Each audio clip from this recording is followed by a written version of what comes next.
Welcome back to Shangfai YouTube channel, your trusted source for latest update across South Sudan and beyond. Today we have three major stories. First, we'll talk about the government has changed its position on controversial amendment to the peace agreement after pressure from international countries. Second, we'll talk about a tragic lightning strike in Rumbek East killed one SSPDF soldier and injured two other people. And third, we'll talk about suspended Petroleum Minister Potkang has made serious accusations against allies of President Salva Kiir Mayardit over the deadly Nasir violence. Before we proceed, please, if you are new to Shangfai YouTube channel, make sure you subscribe and turn on the notification bell so whenever we upload a new video, you can be notified. Let's begin our report with government drop plan to remove peace agreement supremacy clauses. South Sudan government has stepped back from a controversial decision that many people feared could weaken the 2018 peace agreement. According to report, the Council of Ministers decided to keep important articles in the peace agreement after pressure from Western countries and international partners. The meeting was chaired by President Salva Kiir Mayardit in Juba. Cabinet Affairs Minister Martinelli Lumoro said the government reviewed the proposed changes and agreed not to remove Article 8.1, 8.2, and 8.3 from the peace agreement. These articles are very important because they give the peace agreement legal power over national law during transitional period. Earlier, many opposition leaders and peace monitors were worried that removing those clauses could create more political tension and weaken the peace process before the planned 2026 election. The government now says it will only amend a few sections related to election, governance, and security arrangement. This decision came after strong reaction from Western embassies and the European Union. International partners warned that changing the peace agreement without consensus could damage peace efforts in South Sudan. Many observers believe the pressure from the international community play a big role in changing the government position. For many South Sudanese citizens, the peace agreement remains the only hope for stability after years of conflict. Some people are asking important questions. Why did the government first want to remove those clauses? Was the pressure from the foreign countries necessary? And will the peace agreement really be implemented fully before the election? These are questions many citizens continue to discuss across the country. Political analysts say trust between political parties remains weak. The relationship between the government and opposition group has become tense in recent months, especially after disagreement over election, security reform, and political arrests. The peace agreement was signed in 2018 to end year of civil war and political violence. Since then, implementation has moved slowly.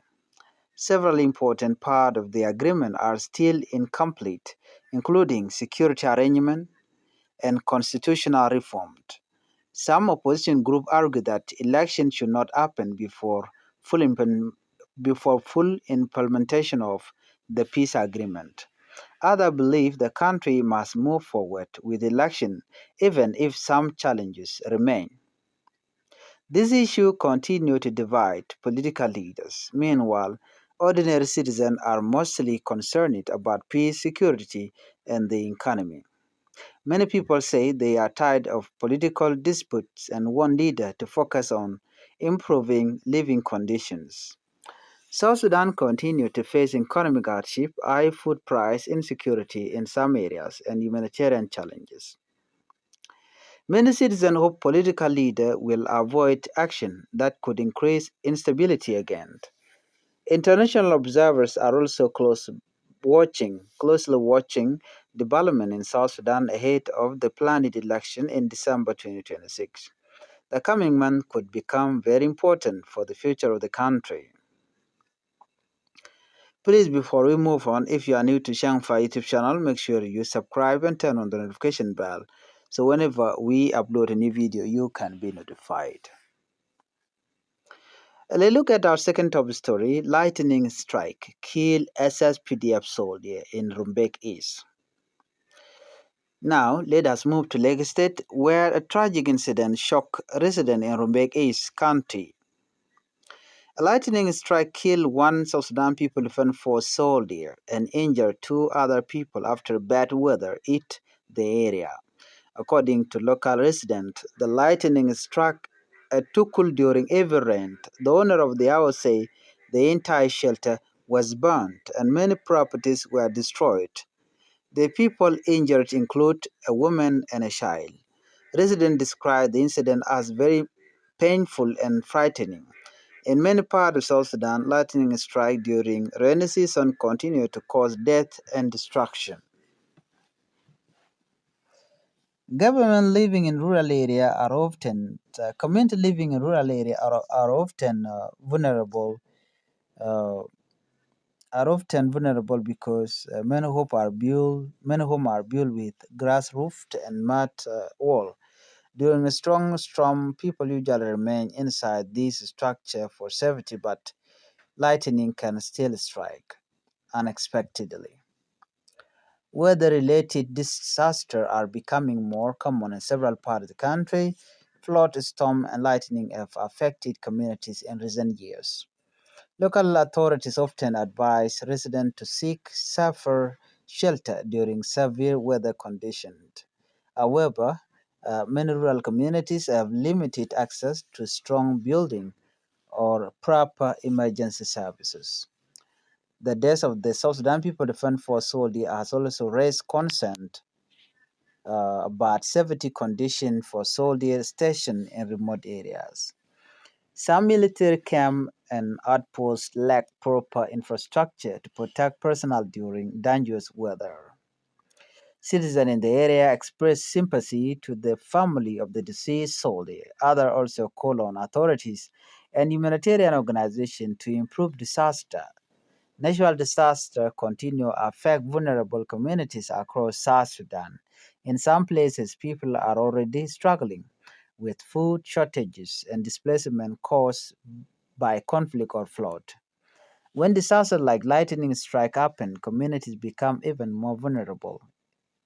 Experts say there is a need for stronger public awareness about lightning safety during rainy season. A simple actions such as avoiding isolated trees, staying away from open field, and seeking safer shelter can help reduce risk. Still, many people living in remote areas have few options during severe weather. This tragedy reminds many South Sudanese families about the danger that come with the rainy season every year. Now, to our third top story. Port Kang accuses President Salva Kiir Mayardit allies over Nasir violence. Now to our final biggest story today. Suspended Petroleum Minister Port Kang Shol has made serious accusations against allies of President Salva Kiir Mayardit regarding the deadly violence in Nasser. According to report, Port Kang accused senior government figure of being involved in attack on the Nasser garrison that happened in March 2025. The violence reportedly led to the deaths of General David Majudak and many soldiers. This case has attracted national attention because of its political sensitivity. Honorable Potkang is a senior member linked to the SPLA-IGO political group. His accusation could increase political tension at a time when the country is already facing disagreement. over the peace process and election. The Nasir violence remained one of the most discussed security incidents in recent months. Different political groups have exchanged accusations of responsibility for the attack. The government has continued investigation into the incident. At the same time, court proceedings connected to political detainees and opposition figures continue in Juba. Some opposition supporters believe political leaders linked to the opposition are being unfairly targeted. Government supporters, however, argue that security concerns must be addressed according to the law. The political atmosphere in South Sudan remains tense. Observers say there is increasing mistrust between political rivals. Some fear that continued accusation and political confrontation could damage effort to maintain peace before election. Others said accountability and trust are necessary for national healing. The issue has also attracted public debate on social media and within communities. Many citizens are divided based on political loyalties. However, many ordinary people continue to call for peace and dialogue instead of confrontation. South Sudan has experienced years of political conflict and violence. Because of this story, many citizens fear any rise in political tensions. Analysts say leaders from all sides must avoid inflammatory statements and work toward peaceful solution. The international community is also monitoring political development closely, and many international partners continue to encourage dialogue, implementation of the peace agreement, and peaceful preparation for election. Some South Sudanese citizens are now wondering whether the country is truly ready for election in 2026. Other question whether political trust can be rebuilt before beginning or before voting begin.